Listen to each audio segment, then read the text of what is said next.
শিক্ষক ও লেখক আনু মুহাম্মদ তার সম্পাদিত ত্রৈমাসিক জার্নাল সর্বজন কথায় প্রকাশিত একটি লেখায় সাবেক রাষ্ট্রপতি জিয়াউর রহমানকে নিয়ে তার কিছু স্মৃতি তুলে ধরেছেন।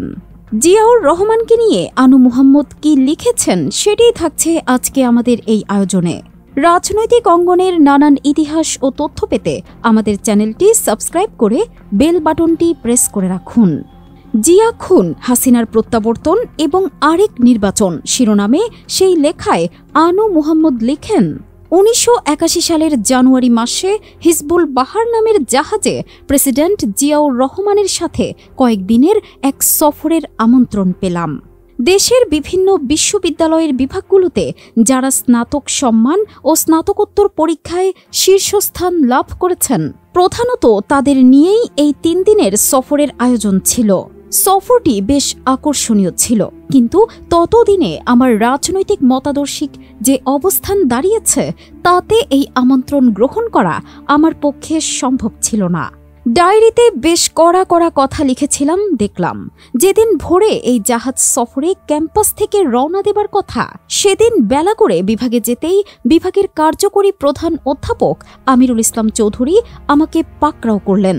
ঠাট্টা করে বললেন, যেতে পারো নাই কেন? নীতিগত কারণে না ঘুম থেকে উঠতে পারো নাই সেই জন্য। পরে জেনেছি এই সফরে বিপুল সমাগম হয়েছিল। এই সফরে মুগ্ধ অনেক কৃতি শিক্ষার্থী পরে জাতীয়তাবাদী ছাত্র দলে অর্থাৎ বিএনপির রাজনীতিতে যোগ দেন। একই বছর ৩০ মে প্রেসিডেন্ট জিয়াউর রহমান নিহত হন। সেদিন আমি অনিশ্চয়তার আশঙ্কায় মানুষের অস্থির ছুটাছুটি দেখেছিলাম।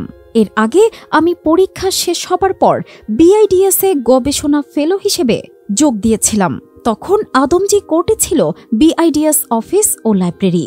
স্থান সংকুলান না হওয়ায় দিলখুশা বাণিজ্যিক এলাকায় আরেকটি ভবনের কিছু অংশ ভাড়া নেওয়া হয়েছিল। সেখানেই আমি বসতাম। ওখানে বসেই জিয়া হত্যার খবর পেলাম। সাথে সাথে সব ভবন থেকে হুড়োহুড়ি করে মানুষজন রাস্তায়। মানুষের ভিড়ে কোনো যানবাহন পাওয়া যাচ্ছিল না। আমি বের হয়ে মানুষের স্রোত দেখতে দেখতে হেঁটে বাসায় ফিরলাম। এই কদিনের অস্থির সময়ে ফরহাদ মজহারের সাথে রাষ্ট্র রাজনীতির বহু বিষয়ে আলোচনা হলো। তার সঙ্গে আমার পরিচয় সম্ভবত বিচিত্রা অফিসে। পরে গণস্বাস্থ্য ফার্মাসিউটিক্যালসে আমাদের অনেক কথা হয়। তিনি সে বছর নিউ ইয়র্ক থেকে ফিরে এখানেই যোগ দিয়েছিলেন। ঔষধ সাম্রাজ্যবাদ নিয়ে আমার লেখার সূত্রেই আলোচনা শুরু হয়েছিল। মনে আছে ফরহাদ মজহার ও সাকি সেলিমার বাসায় বসেই টিভিতে জিয়ার নানা খবর। তার জানাজায় বিশাল সমাগম দেখেছি, কথা বলেছি।